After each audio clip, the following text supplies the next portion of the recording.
The Maldives. You just say the name and these images pop into your head, Oh, right? absolutely. Those perfect beaches, the water that's just unbelievably blue. Yeah, and all the marine life, those overwater bungalows everyone dreams about.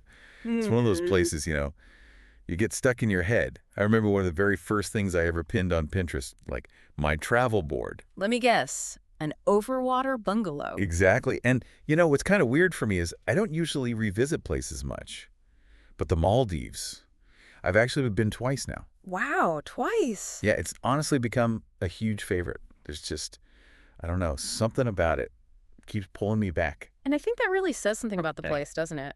So, for you listening, if you've ever daydreamed about the Maldives, well, our mission here is to kind of go beyond those perfect photos. Right. We want to give you a really solid overview, the practical stuff for planning a trip based on, our actual experiences being there. Exactly. So let's just dive right into the nuts and bolts.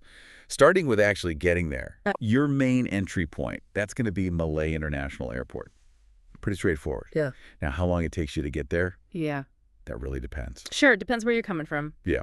Europe, Africa, other parts of Asia, it's often, a bit more direct. Yeah. But if you're flying from the U.S. like I usually do, well, get ready for a bit of a journey. It's a long haul. Yeah. Singapore Airlines, Emirates, they both have really good connections, usually through Singapore or Dubai. My last trip was San Francisco to Dubai, then Dubai to Malay. And what was the total travel time on that one? About 30 hours, wasn't it? Yeah, roughly 30 hours all in. It's definitely a commitment coming from, the West Coast. For sure. But honestly, the second your feet hit that sand, you forget all about the flight time. It just kind of melts away. Oh, and here's a little tip I picked up. Ooh, okay. If you have a really long layover in Dubai, which happens a lot on those routes, seriously look into the Dubai International Airport Hotel. It's right inside the terminal. Ugh. Super convenient. Ah, one of the transit hotels. Yeah, exactly. I actually pre-booked a room for like 6 hours overnight. And it was actually cheaper doing it in advance than trying to book when I got there. Interesting. Having a proper bed, a hot shower, total game changer. I'd seen stuff online about sleep pods, but for my layover, the hotel room was actually the better deal. Maybe $180 for the 6 hours. And they do hourly rates too, which is handy. That is a great tip. Can make Yeah. a huge difference on a long trip like that. Okay, so you've landed in Malay, you've got your bags. What's the next step? Getting to your actual resort, right? Yep, the transfer. Mhm. And this is where knowing a little bit about the geography helps. Right, because it's not just one island. Not at all. It's an archipelago, like Yeah. 11,192 coral islands grouped into 26 atolls. Think of atolls like these big rings of coral reef. Exactly. And inside those, there are about 200 islands where people live, and then maybe 97 or so that are just resorts. And the key thing is, most resorts have their own private island. Which is pretty unique. Totally. And the good news is, the resorts are almost always super helpful with arranging your transfer. You'll usually find info on their website, or they'll reach out after you book. Okay, so how does that work? What are the options? Well, it mainly depends on how far your resort is from Malé. Okay. If it's pretty close, you'll likely just take a boat. That's usually the cheapest and easiest way. Makes sense. Simple speedboat ride. But if your resort is further out, like in a different atoll, you're going to need a flight for part of it.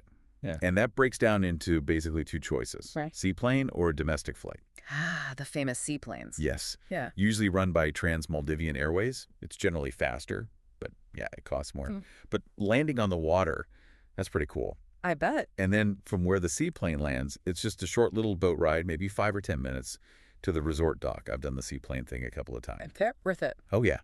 The views from the air, seeing in the atolls, those rings of coral and the bright blue lagoons, absolutely stunning. Gives you a whole different perspective. Okay, so that's one option. What's the other? The domestic flight. Right. So there are local airlines that fly to smaller domestic airports scattered around the country. This way is usually a bit cheaper. It takes longer, I assume. Yeah, definitely takes longer overall. You land at a domestic airport and then you take a speedboat to your resort. That boat ride could be like 30 minutes, maybe up to 50 minutes, depending. I've done that route too. And how was that? It was fine. Still well organized. And the speedboat ride itself has nice views too, just different. One thing to keep in mind though, What's that? your international flight arrival time. If you land in Malay really late at night, a domestic flight might be your only option. Seaplanes generally don't fly after sunset. Ah, good point. Safety reasons, I guess. Yeah. So bottom line, like you said, talk to your resort's reservation people once you've booked. They know the drill. They'll tell you the best way based on your flight and where they are. Okay, solid advice. Now, shifting gears, when's the best time to actually go? Ah, the million-dollar question. Well, the general wisdom, and my experience backs this up, is November to April. That's the dry season. Right, peak season. Best weather. Pretty much guaranteed gorgeous weather. My trips were in November and February, and seriously, it was just endless sunshine. Barely a cloud, no rain. Perfect. Sounds ideal, but Hmm. high season means higher prices, right? Exactly. That's the trade-off. Resorts definitely charge a premium during those months. So if you're looking to maybe save a little bit, are there other options? Yeah, you could look at the shoulder seasons, so maybe late October or early May, just on either side of that peak window. You might get lucky with the weather and find slightly better deals. Okay, shoulder season. What about the off season, the rainy season? I'd probably say maybe avoid the main rainy season for your first trip. That's generally like Mm. mid-May through September. You can find lower prices then for sure. But you risk getting rained out. Yeah, there's just a higher chance of having your dream trip literally dampened. Maybe not ideal if it's your big bucket list vacation. Makes sense. Play it safe for the first time. Okay, how about trip length? How long should you plan to stay? Good question. I'd say minimum, try for 4 or 5 days. That gives you enough time to actually unwind, settle in. Right, travel time alone eats up a chunk. Exactly. Yeah. Ideally, a full week is fantastic.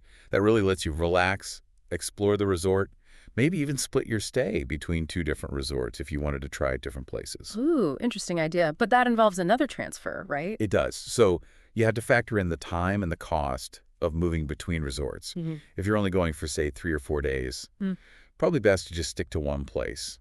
Maximize your relaxation time. Good point. Like on one of my trips, we just did one resort for a shorter stay. It worked out perfectly. And if you do want to do 2 resorts in a week? Maybe like 3 nights at one, 4 at the other. That could work. And one last tip on this. If time or budget for transfers is tight, try picking 2 resorts in the same atoll. The transfer between them will be way shorter and cheaper. But if you have the time and budget, picking resorts in different atolls can give you, 2 really unique experiences. Each atoll can feel a bit different. All right, lots to consider there. So who is the Maldives actually for? Sometimes you just hear honeymooners. Yeah, and that's such a misconception. I mean, yes, it's incredibly romantic, perfect for couples, no question. But not just couples. Not at all. It's fantastic for families. Yeah. Lots of resorts have great kids clubs. It's amazing for a girls' trip or guys' trip even. Even solo travelers looking for peace or amazing diving. It really is super versatile. You just need to find the right resort for your vibe. Right, which brings us nicely to where to stay. There are, what, around 100 resorts? That's a lot of choice. It is. It can feel a bit overwhelming at first. But the flip side is, there really is something for everyone. So how do you narrow it down? What should people think about? Okay, several key things. First, obviously, cost. What's your budget? Are you looking for, like, budget-friendly, mid-range luxury, or full-on ultra-luxe? Makes sense. Budget first. Then, accessibility and location. That ties back to the transfers we talked about. How easy or expensive is it to get there? Also, who are you traveling with? Family, couple, friends? That affects the kind of room you might want. Like a big beach villa versus a cozy water villa. Exactly. Beach villas are often great for families or groups. Water villas are amazing for couples. Then think about meal plans, all-inclusive, half-board, just breakfast. Yeah, that can make a big difference to the final cost and convenience. Definitely. And island size. Do you want a tiny, intimate island feel or something bigger with more restaurants and stuff to do? Good point. And what about for divers or snorkelers? Oh, super important. Research the house reef. That's the reef right around the island. The quality varies a lot. If snorkeling or dieting is your main thing, you really want a resort known for a great, easily accessible house reef. Okay. Anything else? Well, just think about any special interests. Ecotourism. Some resorts focus on that. Pure luxury and service. Others excel there. Finding something more budget-friendly but still amazing? Those exist too. Gotcha. Are there any websites you found useful for comparing resorts? Yeah, 2 that were really helpful for me were Maldives and Maldives.com. They both have pretty detailed lists, searchable with reviews and info. Good place to start browsing. Okay, good resources. And you stayed at 3 different places yourself. Can you tell us a bit about those? Sure. The first was Hideaway Beach Resort and Spa. It's up in the Ha Alifu Atoll, which is quite far north. Okay, what was that like? Really luxurious, but also felt quite intimate and secluded. It's in a less developed part of the Maldives, felt very unspoiled. We saw honeymooners, older couples, families. Their beach villas were huge, definitely good for families or groups. Nice. And the second one? That was Lily Beach Resort and Spa, down in the South Ari Atoll. That area is famous for diving. Ah, okay. And Lily Beach? Another luxury spot, but it's really well known for its all-inclusive plan. It's considered one of the best, great for families and couples, had a really nice balance. Okay, good all-rounder. And the third? Mofushivaru Maldives. I'd put that in the sort of mid-luxury category. Just a really lovely resort, great quality, maybe a bit more accessible price-wise than the other two. So a good range there. It shows there are options at different levels. Well, absolutely. From really high-end down to more moderate luxury and even beyond that. Okay, let's tackle the big one then. Cost. We know it's on everyone's mind. The Maldives does have this reputation for being expensive. It definitely does, yeah. That aura of exclusivity. And look, it can be very expensive if you go for the top-tier luxury, no doubt about it. But It doesn't have to be. exactly, that's what I really want to stress. You can experience the Maldives, its incredible beauty, without totally emptying your savings account. There are ways to do it more affordably. But let's try and break down some typical costs, bearing in mind these are just rough ranges, okay? Got it.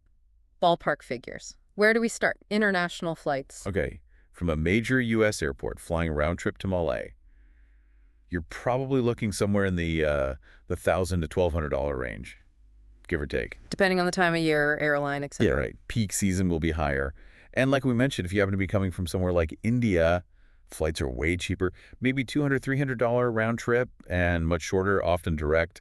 That's why I often tacked it onto trips to India. Right, makes it a very appealing stopover. Okay, flights done. What about those internal transfers? Okay, those vary a lot, remember. Seaplane, round trip, probably looking at $400 to $500 per person. Pricey, but includes the view. Totally. Domestic flight plus the speedboat transfer, maybe more like $200 to $400 per person, round trip. And the cheapest, the boat transfer if your resort is close. Could be anywhere from $100 to $300 round trip. There are websites that list these costs for specific resorts too, if you want to get really specific. Good to know. All right, now the big variable, the resort itself. Yet this is usually the biggest chunk of the budget, and the range is huge. You can find basic guest houses on local islands for maybe $100 a night. But that's not the private island experience. No, not usually. On the other end, those super luxe overwater villas, they can easily be $2,500 a night, or even way more, especially in peak season. Wow. Okay, what about a more typical, nice overwater villa, maybe all-inclusive? What's a realistic range there? For a good quality luxury overwater villa with all-inclusive, you're probably looking at somewhere between, say, $700 and maybe $1,000 plus per night. It really depends on the resort level. But you can find more moderate water villas too, maybe in the $250 to $500 range if you shop around. Okay, that's helpful. And I really would recommend, if you can swing it, try staying in a water villa for at least a night or two. It's just Yeah. such a classic Maldives experience. It feels pretty special. I can imagine. Okay, any other major costs? Activities. Food, if you're not all-inclusive. Yeah, those other costs. Extra activities, private dinners on the beach, excursions. Those are really hard to estimate. It totally depends on what you choose to do, Right. which is another reason why all-inclusive or at least half-board can be a good idea. It bundles a lot of that in, especially food and drinks, so you have fewer surprise expenses, more budget predictability. Okay, so given these costs can add up, let's talk saving money. How can people make this dream trip a bit more affordable? Right. Because again, while it can be pricey, it doesn't have to be out of reach. There are definitely ways to cut costs. Like choosing resorts closer to Malé. Exactly. That's a big one. If you can take a boat transfer instead of a flight, you save a decent chunk right there. Okay, what else? If you do want to island hop but need to watch the budget, stick to resorts in the same atoll. Cheaper, faster transfers between them. Makes sense. Also, consider mixing up your room types. Maybe splurge on that water villa for 1 or 2 nights, but spend the rest of your stay in a beach villa. Are the beach villas still nice? Oh, absolutely. They're often gorgeous, right on the sand, steps from the water. Still an amazing experience, just usually a bit less expensive than being over the water. Good tip. What about meal plans? Definitely consider all-inclusive or half-board. It might seem like more upfront, but it can save you a lot compared to paying for every meal and drink separately, especially at resort prices. And timing the trip. Yeah, traveling in the shoulder season, May or October, can get you significantly lower rates than peak season. Just be aware there's a slightly higher chance of rain than in Novacra, but often still great weather. Worth the gamble for some savings, maybe. Could be. Also, always check the resort's own website directly in their offers section. Sometimes you get better deals or perks booking direct compared to using sites like Booking.com or Expedia. Ah, interesting. Cut out the middleman. Sometimes, yeah. And if you're really focused on budget, there are options beyond the private resorts. I found a website called Indulge Maldives. They seem to specialize in more affordable packages, sometimes staying in guest houses on local inhabited islands. You can find deals for like $250 per person for 4 nights sometimes. Wow, that's drastically different. It is. You won't get the private island resort, maybe not an overwater villa, but you still get those stunning Maldivian beaches and water. You eat at local cafes. It's a different kind of trip, but definitely possible on a much tighter budget. That's really good to know. Opens it up quite a bit. And finally, Don't forget points and miles. If you collect airline miles or hotel points, check your programs. Marriott, Hilton, IHG, Accor, all the big chains have properties there. You might be able to cover some or even all of your stay with points. always worth checking. Okay, great saving tips. Let's talk quickly about food once you're at the resort. Sure, like we said, various meal plans, all-inclusive, half-board, B&B. Bigger resorts usually have multiple restaurants, different cuisines. So variety is usually pretty good. Generally, yes, Uh-huh. especially at the larger places. And one thing they're really excellent at is handling dietary needs. Absolutely. Vegetarian, vegan, gluten-free, allergies. They seem very used to it and usually have lots of options or are happy to make accommodations. Just let them know in advance. That's reassuring. Okay, besides eating and lying on the beach, what is there actually to do? Oh, plenty. If you want to be active. Snorkeling and diving are obviously huge. The marine life is just spectacular. Right, the main draw for many. Then you've got all the usual water sports, kayaking, paddle boarding, maybe jet skiing, depending on the resort. Most have a gym, definitely a spa for pampering. Spa sounds essential. Totally. And then there are excursions, guided snorkeling trips, visits to nearby local islands to see the culture. Sunset cruises? Yep, sunset cruising on those traditional wooden boats, the donies. Sandbank picnics where they take you out to a tiny empty sandbag for a private meal. Pretty amazing. Oh, okay.